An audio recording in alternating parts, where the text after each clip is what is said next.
What's the secret to becoming a billionaire? There must be one because if we all knew how to get there, surely everybody would have $1 billion by now. But the truth is that there is no singular secret to success. Everyone employs different methods on their road to achieving their dreams. And in the case of one very successful billionaire, that secret was starting his day at 5 a.m. In fact, he was so confident in this method that he attributed all his success to that one simple practice instead of his natural business acumen or the hours he'd invested in his company. And fortunately for you, it's not a secret. Through the course of this summary, we'll learn how to join what he called the 5 a.m. Club and why it can revolutionize your life.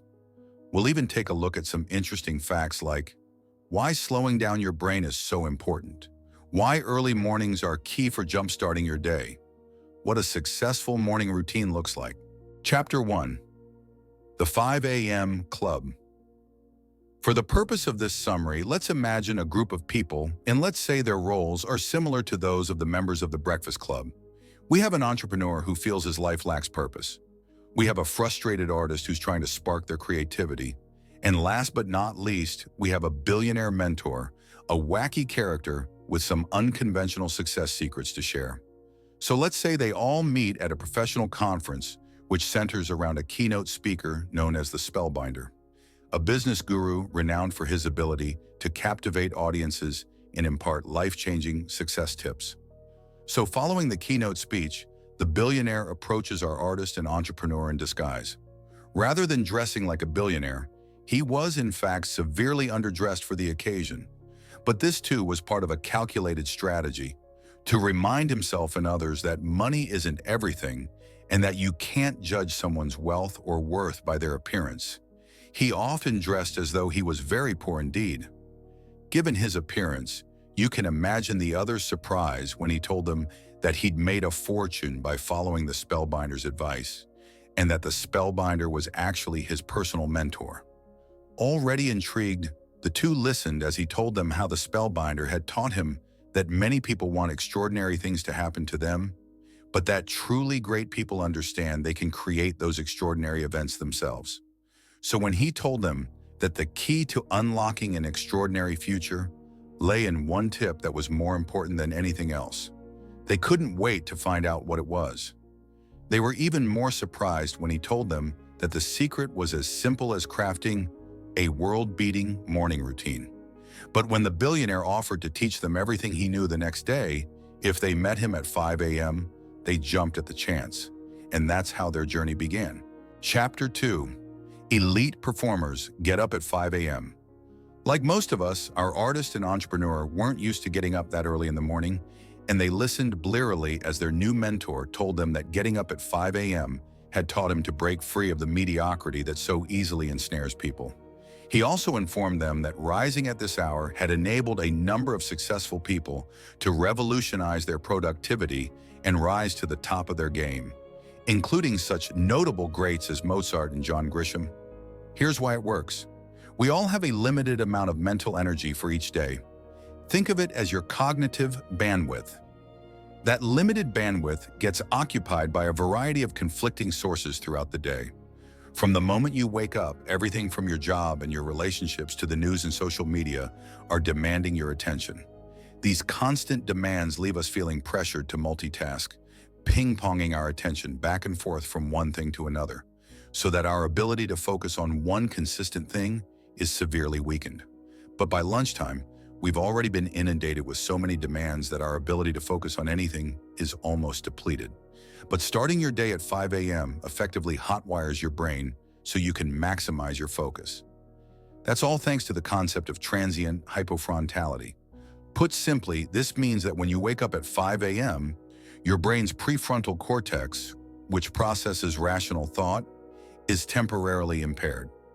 So if, like me, you typically start your day being plagued by worries, doubts, and fears, one advantage of getting up at 5 a.m. is the ability to temporarily silence them.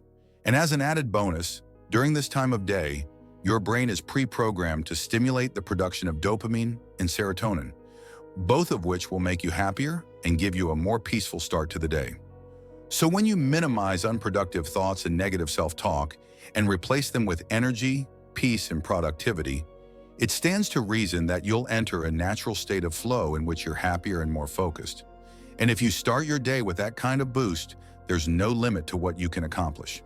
But if that's not enough to convince you to forgo a few hours of sleep, you might also want to consider this. If you want to be at the top of your game and class yourself amongst the top 5% of the world's elite performers, you have to be willing to make commitments that the other 95% of the world aren't willing to make. And most people definitely aren't willing to get up at 5 a.m. So if you want a huge competitive advantage, this is a great way to get ahead. Chapter 3, How to be a history maker. There are people who accomplish things, and then there are people who make history and become household names. The latter category is comprised of people who set records, break boundaries, and make contributions so significant that they are immortalized through their success. But what's the difference? And what determines the type of success you have?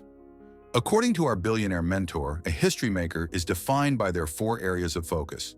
The first is their ability to capitalize on their talents.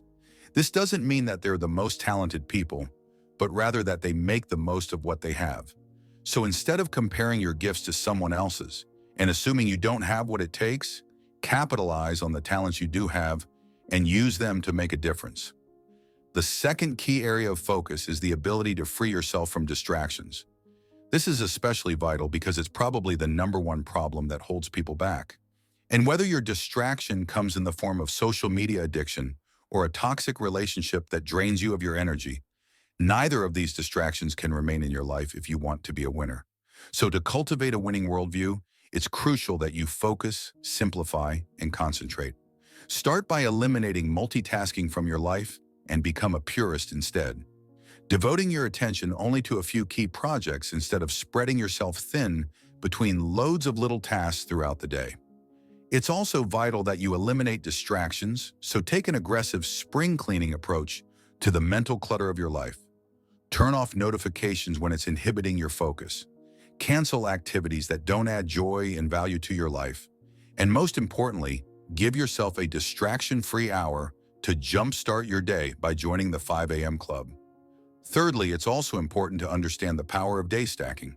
Put simply, day stacking means that accomplishing a few small tasks each day is more important than doing a couple of big things once in a while. So, work on strengthening one small skill or ability a little bit at a time each day. If you want to get on top of your email inbox, cultivate a better daily routine, or improve your performance in a few little areas, this is the perfect way to do it. And last but not least, the final key area of focus for history makers is practicing personal mastery. This concept is based off psychologist Anders Ericsson's theory that a person must invest 2.75 hours of daily practice in a skill before they reach the level of elite mastery. So if you want to master yourself and truly become capable of orchestrating a successful future, invest the first 2 hours of each day in working deeply on yourself, your mindset, and your attitude. Chapter 4, Your 4 Interior Empires. If you've ever attended a professional conferences, chances are that you, like our artist and entrepreneur, have frequently heard that you should work on your mindset. But the billionaire acknowledged that the mindset is actually only one of 4 interior empires, which require constant attention and personal improvement. And although working on your mindset is great, if that's the only area you focus on, that means you're ignoring your heart set, health set, and soul set. So let's take a look at each of these sets and their roles in your life.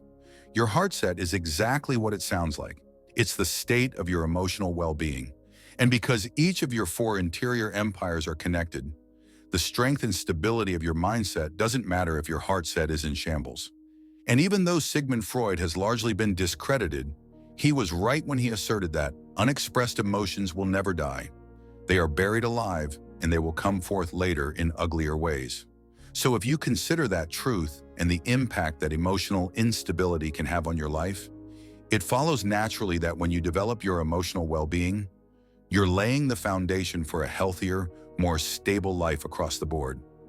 Your health set is also important because, as you might imagine, you're pretty limited by what you can accomplish if you're in poor health. So commit to your future success by taking care of yourself in the present and make a commitment to boost your health and productivity by pursuing exercise.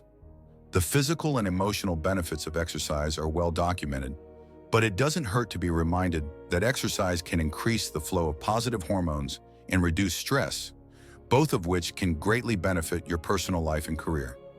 And last but not least, it's crucial that you also focus on your soul set. Think of your soul set as your spirituality or what keeps you centered. By focusing on your soul set, you'll be able to connect with the truest version of yourself and relinquish your ties to the temporal and superficial elements of everyday life. Getting up at 5 a.m. can help with this too, because this early start will give you a window of clarity and opportunity, which you can use to reflect on what you have to offer the world. Chapter 5, the 20-20-20 formula. So now that we've learned about our 4 interior empires, let's take a look at some practical, everyday strategies we can use to develop them. Because although getting up at 5 a.m. might sound like a magic cure-all, nothing could be farther from the truth. In fact, unless you use that time to be productive and take actionable steps towards personal improvement, 5 a.m. will be no different from any other hour you could get up. Instead, as you've probably guessed, the truth is that the real magic lies in how you use that time. And the Billionaire's 20-20-20 method is the perfect way to optimize your productivity. Operating on the principle that you should use 20 minutes to move, 20 minutes to reflect, and 20 minutes to grow, this method taps into each of your 4 inner empires and helps you strengthen them for a healthy start to your day. So, first start by engaging in 20 minutes of vigorous exercise. I know that's probably the last thing you want to do at 5 a.m., but remember what we talked about earlier, about how your brain is free of inhibitions and stresses at this hour? The good news is that if you can spring out of bed at 5 a.m., you'll sort of get a chance to catch your brain off guard before it's awake enough to remind you that you don't like exercising at 5 a.m. So take advantage of that opportunity and concentrate on moving vigorously enough to really work up a sweat. You want to specifically ensure you're sweaty because sweat decreases the cortisol, or fear hormone, in your brain and generates the protein BDNF, which promotes the formulation of new neural connections. This means that just 20 minutes of active sweating can actually program your brain to think faster, which will enhance your productivity for the day. Once you've done that, use the little window of time between 5:20 and 5:40 a.m. as a time of deep reflection and solitude. Before your day is flooded with conflicting pressures and distractions, take a few moments to reflect on what's most important to you and use this time of reflection to center your focus on your top priorities. Once you've taken about 10 minutes to reflect, use the remaining 10 minutes to write your thoughts down in a journal. Document your ambitions, fears, frustrations, and the things you're grateful for in a journal. As you do so, envision yourself surrendering these stresses to the paper and removing their weight from your own heart and mind. After you're finished writing, use your remaining few minutes to meditate. Studies show that meditation also helps to reduce fear. So if you start your day by engaging in 2 activities that decrease your fear hormones, you'll have a doubly fearless start to your day. Meditating on the new insights you've gained through your reflecting and journaling can also help you to feel calmer and more centered, and you'll be able to carry this sense of peace with you throughout your day. Now it's time to use the last 20 minutes of your morning's first hour. This is the time for growth, so take these 20 minutes to learn. Whether you're listening to a podcast that stimulates thought, reading a biography, or learning something new about business, psychology, or innovation, you can tailor your learning experience to the interests that most benefit you and your career. Keep in mind that every successful history maker is also defined by their love of learning and commitment to growth. So dedicate yourself to spending 20 minutes of each morning in pursuit of knowledge. So there you have it. This method not only provides you with a ready-made perfect morning routine, it also shows you how to unlock the full potential that's accessible to any member of the 5 a.m. club.